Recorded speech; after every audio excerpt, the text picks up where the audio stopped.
Hey, this is Mark with Comics, Beer, and Sci-Fi. We have a special guest for you today. We have Mike Legborn. He is the show promoter for the Really Cool Con in Flint, Michigan. How you doing, Mike? Doing good. Doing real good. How about yourself? I'm great. Let's go into how did this all get started for you running this show? Yeah, great question. So originally, I sell and trade and collect toys, and all things toys, comic related. We used to my buddy and I did a ton of toy shows, and one day we were kind of like, you know what, let's just do our own thing. And we thought we could kind of promote it in a way and like just get the dealers that we knew together and vendors. So basically we just called everybody we knew, invited them in, and it kind of took off from there. And that was back in 2018. So we're now on like show number 5. Oh yeah, this is going to be my third show for you, coming up, attending. Tell me, no, so you were a collector of toys, correct? How long have you been doing this as a hobby? Oh, dude, my whole life. Like ever since I was a little kid, I was a Lego maniac, still am. Now my daughter's in on it. And, just everything. I always loved the obscure toy lines like Food Fighters and like all the way to like mainstream like Transformers. But it really kind of slowed down a little bit in high school and like college. I wasn't really into it, but it never really stopped. I was always picking stuff up. And now I'm like full circle, like back into Pokemon cards and, just everything, goes out of style, comes back in. So still collecting, still doing some shows here and then, but really this Comic Con has gotten more it's grown over time so fast, which is a good problem. But it's really taken up so much of my time that we've been, my buddy and I have been turning down a lot of toy shows and kind of changing our plans up just to focus more on the con, because we found we're just so much more passionate about that and having friends and family and vendors with just like a big crew come out. So now we're really spending time doing that as opposed to like selling toys at shows. So, okay, since you had to turn down other shows and make some sacrifices, what are some of the challenges, or what were some of the challenges when you first got started doing this?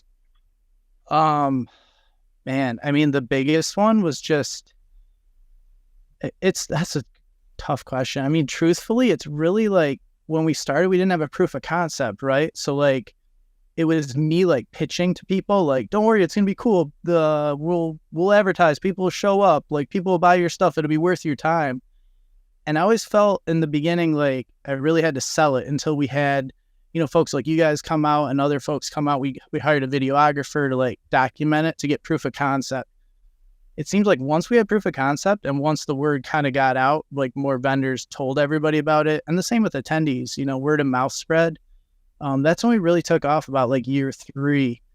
And it also helped us a lot because we moved venues. So we used to be in Livingston County at the Heartland Community Center, which, was an old high school built in the 70s. And we moved up to Flint to the Door Financial Center, which is a really nice venue right off the highway. They've got a great billboard, tons of great support from the community. So the challenges were just trying to tell people what it was, like people just don't get it. And then everybody's always surprised when you say you're going to do something and then actually do it. People like freak out because they're like, no way. Like he said it was going to be this and it was.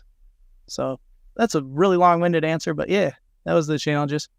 Did you actually go to other cons and try to get like some ideas on how to do your con?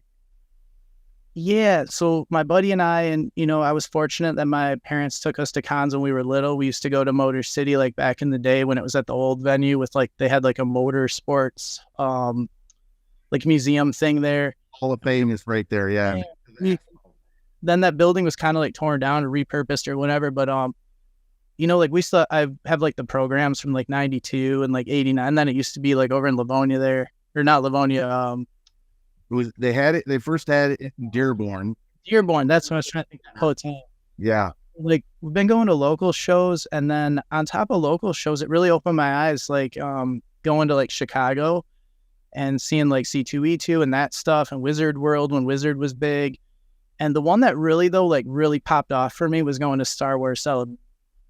Like once I went to Star Wars Celebration, I was like, this is a con, like the panel, just the excitement and the vibe, like walking in, it was like amazing. And being a super fan of Star Wars didn't hurt, but like just seeing how into it and passionate and, just the positivity, like there were no bad vibes there. It was a community for everybody. And, I always try to emulate that, like at our show, to make sure it's like really cool. Obviously, like my little nephew would say, it's really cool. I'm like, we got to stay cool. It's got to be fun for kids, but it's got to have that positive vibe and energy. And we try to stress that with the team, all the way from vendors we sign up with to like when you come in the front door, who you're dealing with, and the volunteers. We stress that. They probably think we're crazy, but I'm like, we got to have that positive energy and make it a community and make it for everyone. Like, it's not about me. I just call all my friends and they show up, and call people I know and try to talk them into it and show them the video. But like all the people that attend, from the cosplay groups to everybody, they make it what it is. Let's give a little shout out to your team. Who of your team does like the different type of responsibilities? Super easy question. My mom's there. My best friend Bones. They're the crew. They're the team that's been holding it down since day one. My mom's always supported me through everything, but she's the person you're going to see when you come in at Will Call that's taking tickets, and she's always hyping up and selling the merch, and she's so excited for it and so proud to see how it's like grown. And she's always been there. And then my buddy Bones, he's the one that always keeps me grounded. Like, I think maybe a guest is good, and I'll call him and be like, nah, like no one wants to see that person. And, like 90 out of 100 times he's right. So it really helps to have a good, even outside of Comic-Con world and the world, like, just friends. Like, it's super, super, I'm spoiled to have a really good friend who will be honest with me at all times and let me know when I'm not shooting the right move. Mm-hmm. And or he's thrown some ideas out there that I would have never thought of. So it's super helpful to have that. And, the list, we could spend an hour on talking about it. Like, so many people come through and help so much. And, I have some buddies I see like, 1, 2, 3 times a year tops, and they come out for it. We finally got to the level where we're fortunate enough to like fly some friends in to like help, which is really cool to be able to, fly some friends in from Denver. We were trying to get my buddy who lives in Florida now up there. So it's kind of like, and like last year, my brother came in from out of town with his whole family. They kind of used the con as an excuse to come to town. So family reunion. Yeah. I mean, like the con's awesome, but it's kind of like segued into all these great opportunities to like, again, full circle, like to be positive and have those good people around and have fun. And, everybody has a blast, and watching the little kids, and like, my kids included, like show up and have a blast. And, a lot of times vendors are like, can I get an extra ticket for my kids? I'm like, well, of course, like they're coming, right? Like they got to come. So yeah, it's a lot of fun overall. So how do you decide which celebrity guests that you want to attend? How do you go about that process? We really just listen to everybody and what they want. I try to make the show like it's totally not my show or about me. Selfishly, I invite some people that I want to meet, at times, but like it ties into what everybody wants. Like, we just keep our ear to the street. We ask everybody a ton of questions.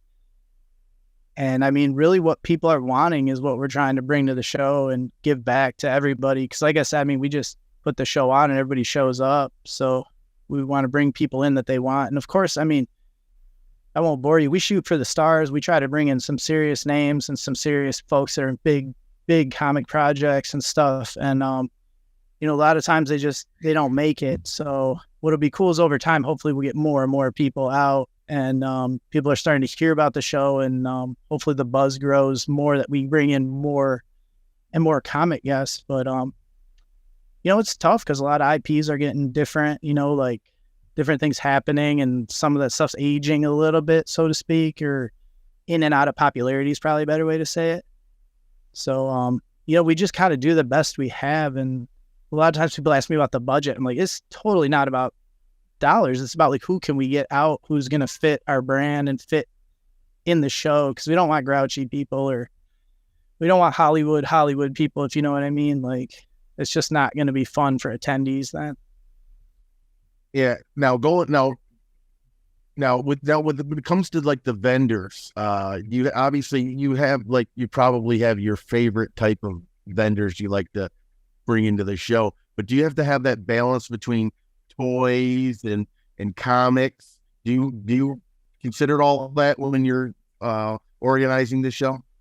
Yeah, so having the toy vendor background, I've been to shows that are very lopsided with things of like certain products, and maybe it's Funko Pops, maybe it's like dollar bin comics and no slabs, or vice versa. Like I've been to some shows where they're very small, but it's like super high end. And I'm like, okay, like I didn't stop at the bank. I should have, but like is for me, it's important to have that balance because again, like we're Comic Con, so I don't want to say generic, but we're not trying to be everything to everybody.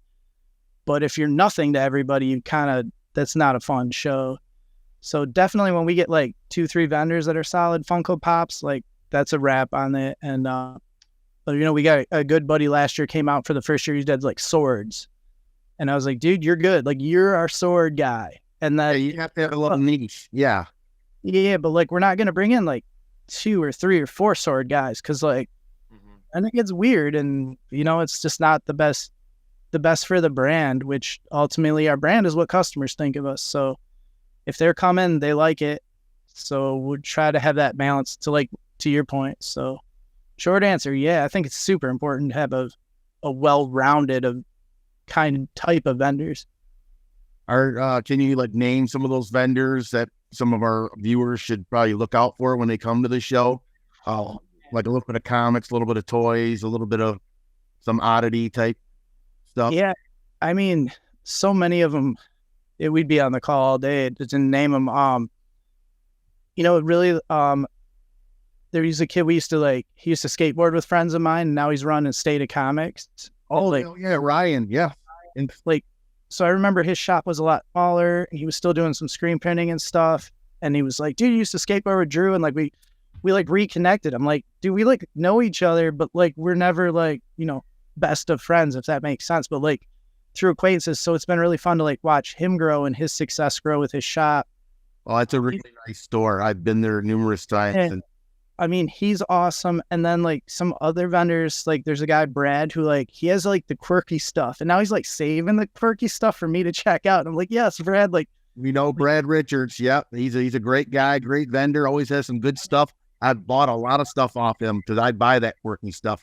There's just so many people. The guy I've got to become friends with, Dan McLean, brings some good stuff, like a good mix of toys, kind of like, he does like a paper show too, like just like pinup type paper goods. Been to his show over in Berkeley. Yep.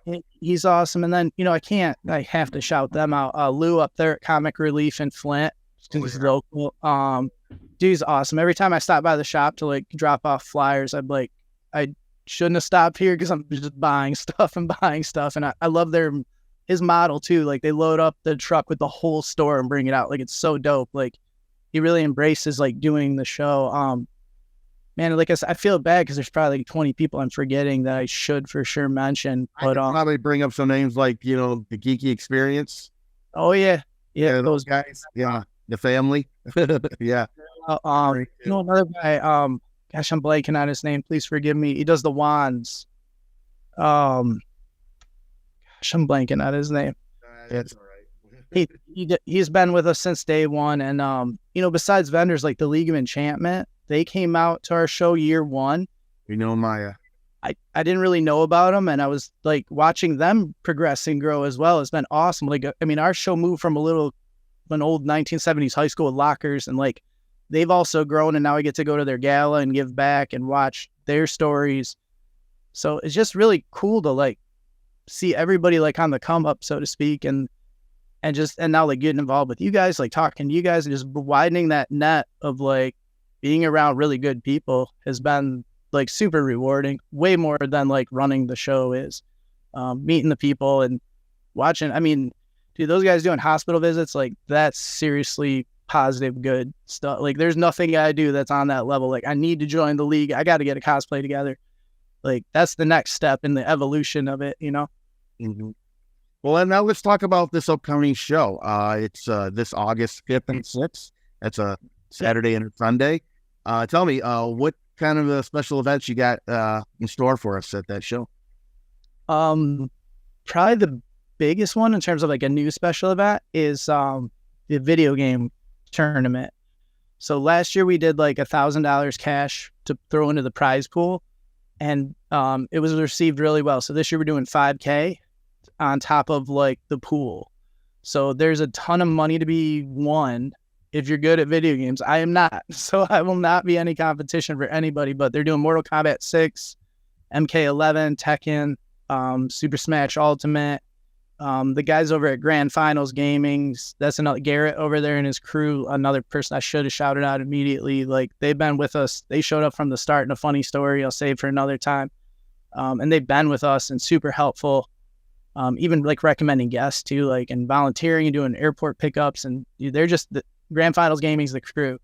So we're doing that tournament. We're again doing the cosplay contest for $1,000 cash to go on prizes for that. And we get some local donations from like DeFi, like the trampoline place up in Flint. They're awesome. If you have kids, or even if you just like trampolines and the ninja course, it's so dope. So they're throwing in some prizes. We got prizes and cash for that. And I always love watching the kids cosplay contest. Like, it's so dope. Like, the adults do some really cool costumes, but like the kids turn out. It's so cool. So we're doing that. And then this year, last year we had panels on the main stage, and it was not the best decision, and we didn't really know. So we're moving the panels up to a place called the Blue Line Club. It's up on the 3rd floor of the venue. So it's an intimate venue. There's about 100 seating in there, and it's carpeted and it's nice and condensed. So I'm really excited for the panels because we have some guests this year that, wanted to do panels. And I think it'll be a great venue for folks that are attending to have, versus last year when it was out on the main stage. You just couldn't hear very good. Super loud. No, you got people ordering like slushies next to you and people coming in and out and wanting to buy t-shirts and some of the sponsors. It was just too much. So, we took that to heart, and people were right for telling us that it sucked, because it did. So we wanted to correct that, and I'm excited to give people, the type of panel experience that they want, basically. So those are a couple of the events. I mean, always the guests. We've definitely grown in size. I should have said this from the beginning. So the Dort Center has an Arena 1 and Arena 2, like, just connected with a hallway. So they're 2 rooms, but they're like completely connected. You can't like go to one without the other base. Like, there's no way you're getting lost. So long story short, last year we only ever did Arena 2 for the last few years. So now we have Arena 1, which is like a bowl seated area where they do like hockey, basketball. So sorry, I'm talking your ear off, but we've got both arenas, huge advance on like the amount of true like floor space and the amount of vendors. So we've basically doubled up our size and scale. We've doubled up like our ad spend, and we just doubled up everything because we were busy last year and it was hot. There were too many humans in that one room. It was 90 degrees out, sure, but like it was too crowded for most of the day, Saturday especially. And we can do better, get some wider aisles, use more floor space, and bring in all those events and put them in a better setting.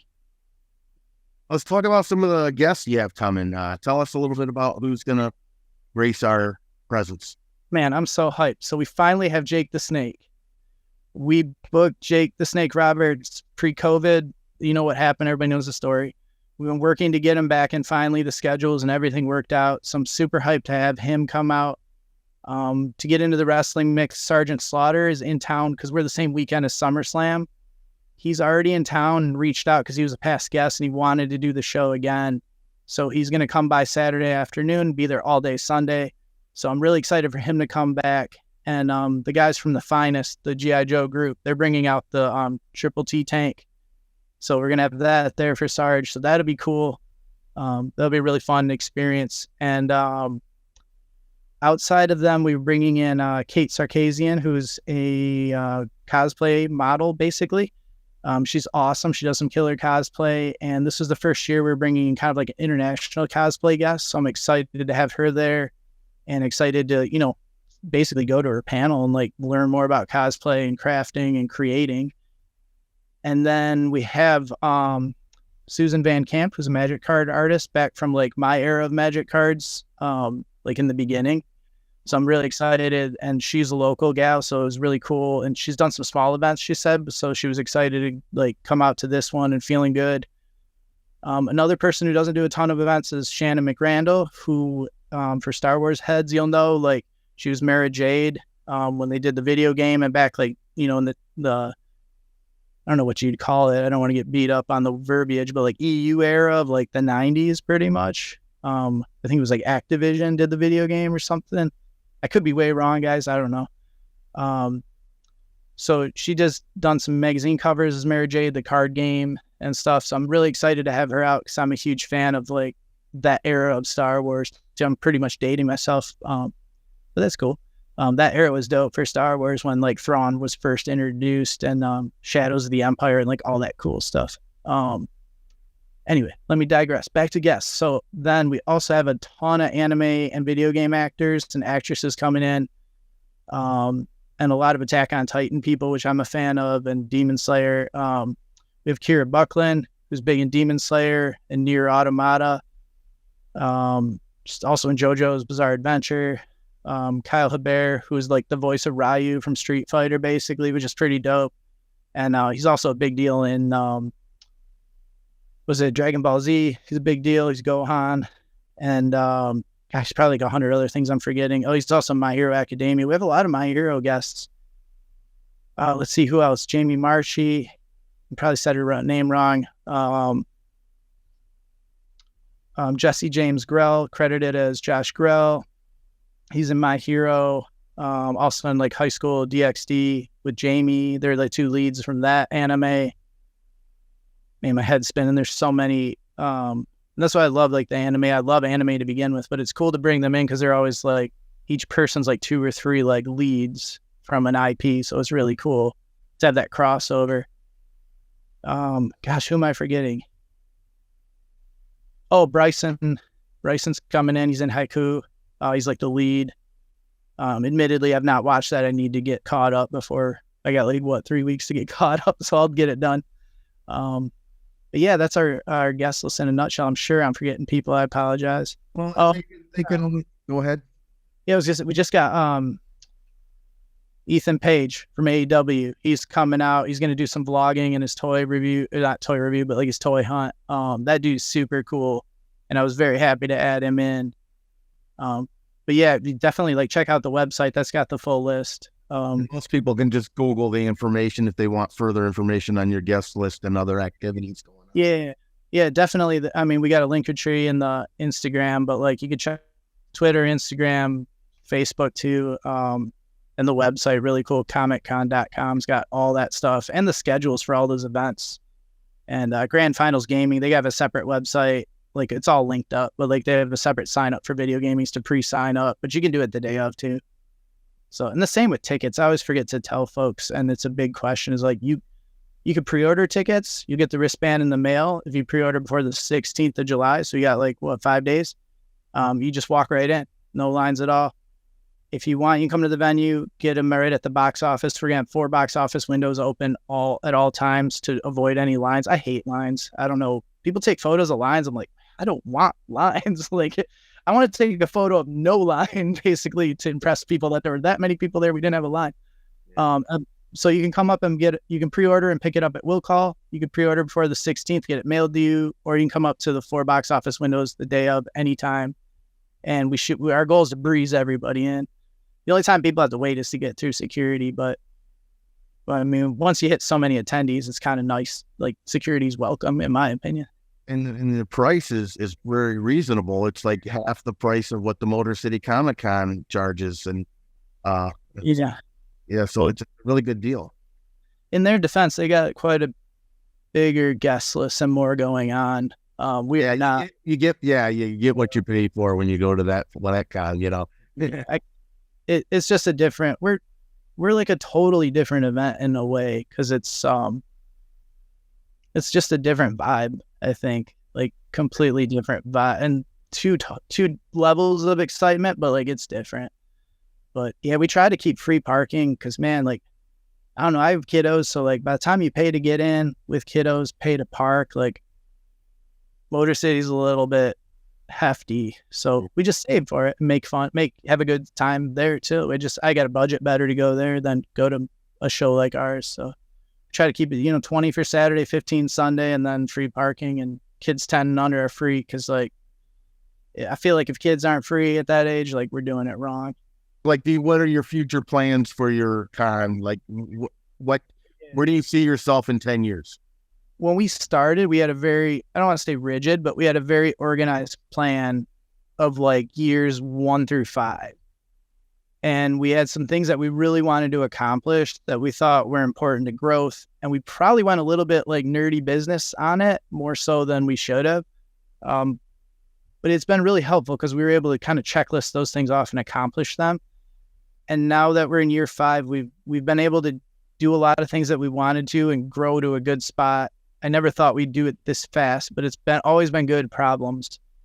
So in the next 10 years, I mean, the climate's changing so much. Like there's so many more people into different IPs, and streaming services are introducing things. And, I meet people every day that I shouldn't say every day, but I meet people that realize like they don't understand that there's like this comic history of these characters. And like even the Transformers is a good one. Like some people may have watched the cartoon, but they didn't realize there's comics with it too. But then they might just be on the tip of like Michael Bay Transformers is like where, I mean, it's all over the place. So it's going to be interesting, and we just ride the wave. And I mean, it sounds cliche, but like we're just trying to keep up with everything because there's so much. And you walk into Target, it's covered with different IPs everywhere. And I mean, I don't really know like what it will be in 10 years. I mean, in terms of the landscape, I feel like there's a lot more independent creators coming out with cool stuff. With need of like Marvel or DC or Disney Plus or something to like back them. And I would love to feature more of those folks and do that and focus more with their energy, because I think it aligns with our vibe and our brand especially. So we're always looking for that. I mean, there's great people like Valaverse is a toy company. He sent out some Sergeant Slaughter figures, which was awesome for him to even get that licensing, create some dope figures, but to send him to us to like be a part of the show. We invited him out, but he's got PowerCon next week, which we're going to love that show and attend that. So it's too much, and I get it. But, for our show in 10 years, we'll just roll with it, see how, like, what's on, the hot button, so to speak. And one thing I can say, we're always going to stay in Flint until they kick us out. Like Flint, we love Flint. They love us. It's been a really great partnership. I want to do more with them, with the Boys and Girls Club, and give back to the community, which we're doing a lot more this year. There'll be a lot of community groups that will be involved. And I also just want to keep it once a year. I think Star Wars Celebration kind of waiting 4 years and that hype, I appreciate that. And like being a kid growing up, waiting for Star Wars movies to come out figuratively, like that. I think there's something to be said for that. And we're in a culture of like now, like, drop it and binge it. And I kind of like waiting all year to build up to an exciting. That's what we grew up doing, is waiting for these movies. And now it's just constantly being dished out to us. And we're kind of losing that kind of respect for it now, because we did, have to wait for this stuff, and we're taking it for granted now. Yeah. I like the build up and the excitement and the, the mystery of it. And, some people were like, oh, tell us your guest list, like back in April. I'm like, man, I'm not planned out that good, you guys, I wish. But like, I kind of like when cons and events, not even cons, but you think about like sports events are like, oh, so-and-so's good to play in the finals tonight. You're like, yeah. Or like, we just added this person. It's like, no way. Like, that's all. Like, I was going to go, but I'm there now. Like, I can't miss it. So I think there's a lot. I don't know, it's not really FOMO, but it's just kind of human nature and some camaraderie, community of like, yeah, we're going to do this. Like, we've been waiting for this. I think it makes it more fun. Well, Mike, it was a pleasure speaking with you, and thanks for your time. Again, anybody wants to go out to a really cool con this August 5th and 6th in Flint, Michigan, you can go to the website and find out more details. But again, this is Mark with Comics, Beer, and Sci-Fi with Mike Blegborn. Yeah, I got that right. Yep, you nailed it. Thank you guys so much for having me. I appreciate you.